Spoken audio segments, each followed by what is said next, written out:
When I was 16, my whole world was turned upside down. I made one of the most horrific decisions in my life, and it cost me. I was charged with first-degree murder, armed robbery with a firearm, and sentenced to 2 natural life terms in prison without the possibility of parole. And I've served 31 years in prison. And my life has been a disaster. What's up, y'all? This JD with Redemption Kings. Yo, we on again, man. And it's part 2 of faith. It's part 2 of how I got out.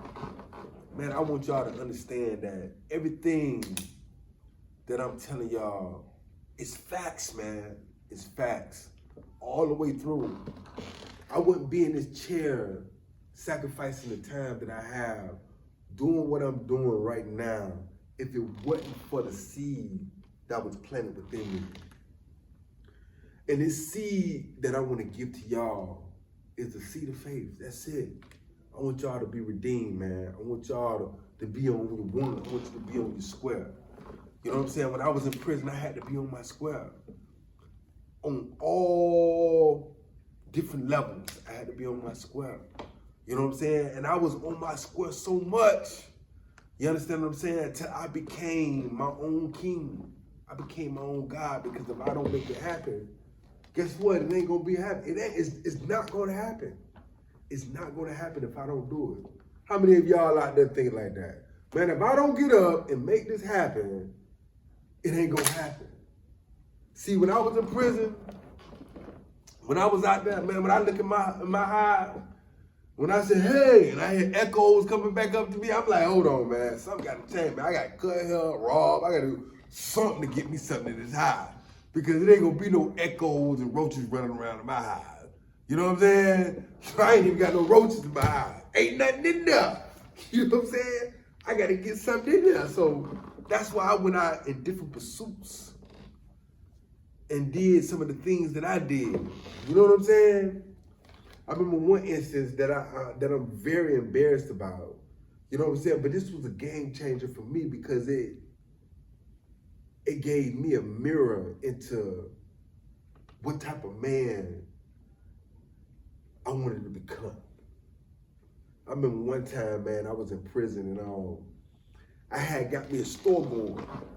You know, I had bought me let me start at the beginning. I called my mom, right? My mom said, listen, Devin, check this out. I ain't got no money to send you, so you gotta do what you gotta do. So I'm like, what? You ain't got 20? Blah, blah, blah. I ain't got nothing. So I'm like, dang. So I go and I look at my house, but I'm like, dang. I ain't got nothing here. I said, what can I do to make me some money? So I see clippers, right? And y'all, I want y'all to know I got a bald head, man. It just is what it is. So when I see my clippers in there, I said, well, damn, I got a bald head. What dude want to do cut this hair and he ain't got no hair? You know what I'm saying? So, you know, the first thing I did when I came out in the dormitory, and I was like, hey, man, I'm cutting free haircuts. You know what I'm saying? Because I wanted these dudes to know that I know how to cut hair.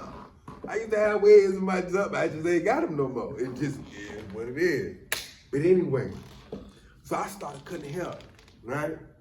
And I started cutting hair good. I mean, I was hooking these dudes up, I'm cutting white boys' hair, all that. Doing a whole 9 yards.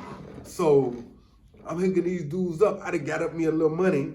The first thing I did was I went and bought 6 bags of coffee. And I took all the coffee and I put them in gloves. You know, the officers be having these gloves that they be searching you down with. I took the thumb, the finger, the forefinger, all them things out, and I stuffed coffee in them. And I sold that one little coffee thing. Some of them I sold them to trick somebody for 2 suits. But I sold some of them for 1. And then I got me some pack of Rips. Really, they were bugles. And they're like tobacco, nicotine. And I used to roll up these cigarettes, and I used to sell 3 or 4 for another suit. Now these suits, 80-something cents. Now you do the math. Man, I end up with 50 to 100 soups. Now I'm flipping these 50 and 100 soups, and I'm getting these. So I got the coffee game, and I got the cigarette game banging. I mean, my locker fat. I'm looking good. And I jumped into the kitchen. Absolutely. I'm going to eat free and I'm thinking. It's a thinking game now. So,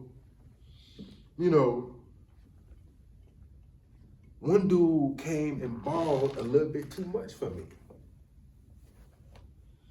And I was like, man, I wonder if this dude trying me. Now, this is that type of mindset that I had to run away from. But this is a story that I want to get to y'all because it was a part of my journey. So, dude came and brought all my cigarettes and stuff. I'm hooking the dude up. I'm hooking the kid up. I'm hooking him up. And I'm like, man, listen, man, when people see you that money, man, you need to come directly into my eyes with that paycheck, man. Oh, there's going to be some issues. He was like, man, ain't no thing. So I was like, all right. You know what I'm saying? So, one day, I seen the jit with a flick book.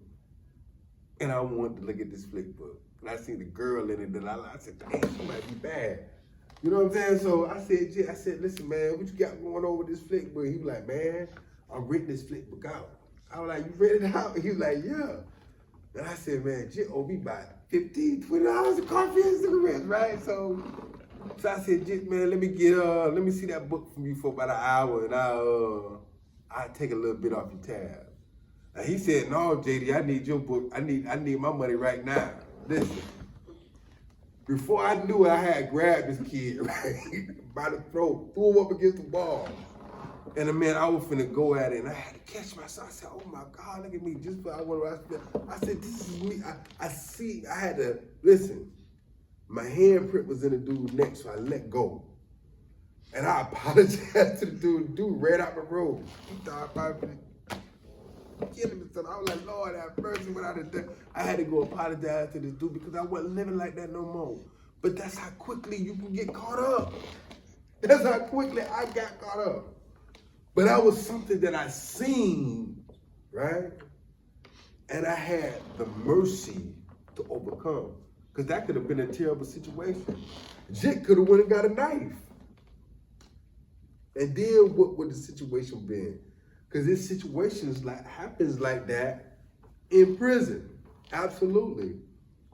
But that was a part of my faith walk. I was able to see this situation and flow by it. And the mercy was given to me because of purpose. It was given to me because of purpose. In the courtroom, the prosecutor, he told the judge, he said, you know what, Your Honor, he said, I've done a lot of these cases. And in none of these cases have I ever seen a defendant with a prison record like this. I had been in prison 31 years with 3 DRs. If any of y'all know what that is, that 3 disciplines, me, JD, have been in prison 31 years with 3 DRs. How can that happen? I ain't no snitch or nothing like that. How can I shake this here?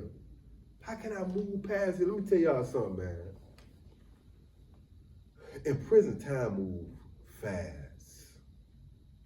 Everybody think, oh, them dudes in there, they just in there so slow. In prison, time moves fast. It don't move slow. I came in prison. I got locked up at 16. Before I knew it, I was 24. Before I knew it, I was 35. I was like, hold on, man. I've been in this thing 20 years. What's going on? Time. Y'all feel it. Y'all feel the time is moving on. Absolutely. And that's how time moved for me. I'm looking in the mirror and I'm looking at myself age and grow. Yeah, I look good. Listen, I'm 47. I'll be 48, y'all, soon. You know what I'm saying? My confidence ain't languid. You know what I'm saying? I think I look good for my age. And I'm going to continue doing what I'm doing. You know what I'm saying? But when in prison, everybody look good. Them people there eat good. They sleeping good. You know what I'm saying? Because them people going to make sure you in bed at a certain time. You know what I'm saying? Listen, when I was doing my thing, y'all, I used to sit up late at night, right? Have my little tablet.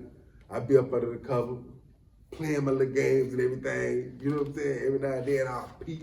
See, in prison, man, listen, let me tell you something. One thing you develop in prison, you develop super ears. You develop super ears, man. If you ain't got the ears, man, you just doing your thing. And I'm gonna tell y'all what I mean when I say ears, right? See, I can be on my bunk, lights out, 2 o'clock in the morning. If that door opened up, I'm gonna hear it. If a joker jump out of his bed, I'm gonna feel it. I'm gonna feel the whole room change. Dudes used to be amazed when I went back to the county jail to come home. Dudes used to be amazed that knew me. They couldn't believe it. Because dudes used to try to sneak in my cell on me. Because I was the old. Listen, I left the county jail the youngest person there at the time. And when I came back to the county jail to go home, I was the oldest person there. I couldn't believe it. I'm like, I'm in a dorm with a bunch of jitterbugs. You know what I'm saying? They used to call me OG. A couple of them called me Pops. I was like, listen, man, I ain't your Pops. You know what I'm saying? I ain't your Pops. You know what I'm saying? But check this out. I wanted to break the little jits off because this was my goal. You know what I'm saying? Listen, I'm walking by faith. And I'm going to tell you something. A lot of dudes ain't never seen a dude like me. You know what I'm saying? Because I was down for what I was down for. Dudes know me. You know what I'm saying? I mean, no, I was the average cat. You know what I'm saying? But I grew into what I wanted to be. You feel what I'm saying? That's who I was. I grew into what I was proven to be. You know, I fooled myself in the process, but I groomed myself into that. You know what I'm saying? And I wanted to give the chicks in the county jail that same thing. I wanted to tell these because ministers, them dudes was coming in there with some time. And I'm looking at these dudes coming in county jail, right? I'm looking like, this dude like, man, I got 2 murder charges, 5 attempted murders. Man, I can't do that. I'm gonna go home. I'm looking at this dude like, man, this dude know what time he got. I be in the room hollering and screaming right now, on my knees, begging the Lord. They knew what was. See, a lot of dudes who I hear with the foolishness, you know what I'm saying, don't know about this over there. Y'all got to know about this over there so y'all can understand what y'all got going on over there. Yeah, because you get dudes that's thugged out, get it there, ain't no guns in there. Ain't no guns in there, man. You know what I'm saying? And the murder rate is high. It is. You feel me? Either you gonna trust God or not. Because that's how the game works for me. What you gonna do, Devin? You gonna do this in your own strength? Because you ain't nothing. You can't open doors. You can't change hearts. What you can do? That's the conclusion that your boy JD came to, y'all. What can I do to change my situation? I'm locked in a prison. I'm being told what to do 24 hours a day. I'm in the system, y'all. What can I do? I couldn't do nothing. My hands were tied behind my back. But guess what? Faith wasn't. Faith wasn't tied behind his back. Faith can move where I couldn't move. Even though I was locked up, my faith opened up doors for me because of what I did, my actions. My belief grounded my faith. I believe that I can sit in this chair and it's gonna hold me. Listen, I'm rocking this show, on this show. I be rocking this thing, y'all know that. I rock this thing. I believe it can hold me. I got faith in this chair. You know, so I can do these different things. My actions let y'all know that, hey man, yeah, but whatever chair he went, he got it going on, it's rocking. But that's how I had to pursue my faith in prison. I let my actions speak for me. And my faith went out there and changed hearts. It went out there and it opened doors. It went out there and did the impossible. Guess what? Check this out. Me and the victim mother in my case, sis, I love her. And she loved me. You know, we meet, we go out to brunches together. You know, she is a beautiful, intelligent woman. And I respect her so much. I respect her strength. I respect the power that she had and within her to believe that God can save me. You know what I'm saying? These things that I think about deeply, y'all, deeply. And it makes me respect the position that I'm in right now. You know what I'm saying? Because my life was real, it was gone. I was dead. I was dead, I was through. I was out of there. You know what I'm saying? I had to be redeemed. And now that I'm redeemed, I understand the definition of what a king is. You know, I can't control my destiny, but I can control what I do. I can't control what people do to me, but I can control how I respond. I got that power. A power that I didn't know I had when I was 16. For you young dudes out there that's listening to this show right there,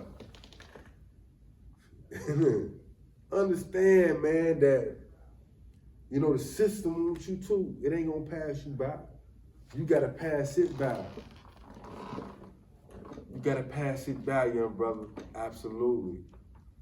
See, I'm gonna knock this down. I'm gonna get these Jews to y'all wrong. Listen, I'm gonna let y'all understand that, you know, we're gonna have to go to war one of these days.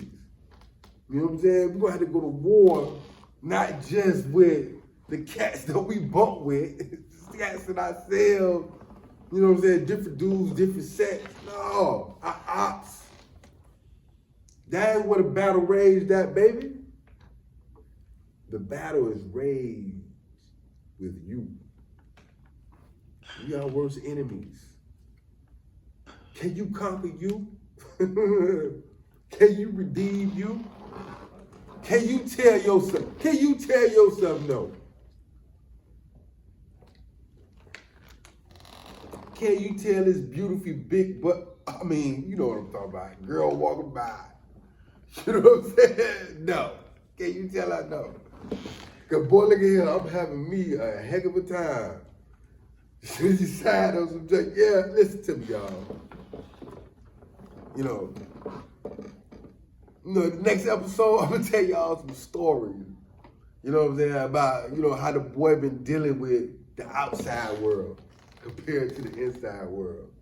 So y'all need to tune in for this next show because it's gonna be hilarious. Y'all gonna go bunkers for this here. I got some junk to tell y'all that's gonna make y'all heads spin. I'm talking about some classic stuff. You know what I'm saying? Seriously. You know what I'm saying? But, you know, Florida prisons, man, ain't nothing to play with. You know, and it takes having an advantage to overcome them. You need advantage. You need an advantage starting from the county jail to prison. And you definitely need that advantage if you ever get the possibility to make it back. Listen, y'all out here in society, don't throw bricks at the chain gang. You'll build yourself. You'll build yourself. All they gotta do is zzz, zzz, zzz, put the door on, boom, and close it on you. You done built this for you. Don't throw bricks at the chain gang. See, listen, them old players, they told me everything. You know what this old player told me one time? He said, Devin, listen. He said, I'm gonna be honest with you, man. Don't be them type of cats that look out the window of the jet and see the plane smoking and still think he can land it. You know what I'm saying? The engine going out, lights blinking everywhere. You still trying to land the plane, but you got a jet button right there. Don't be that type of person.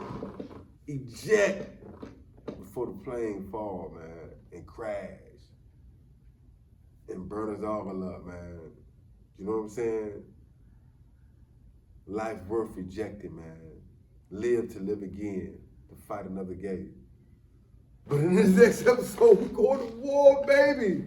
Redemption Team. Check this out, man. Y'all need to comment, like, and subscribe on my show. Share it with people. Let them know that we're trying to be redeemed, man. I know y'all out there feeling me. Y'all feeling this show, man. Yes, sir. Holla at me, kids. Peace out, yeah.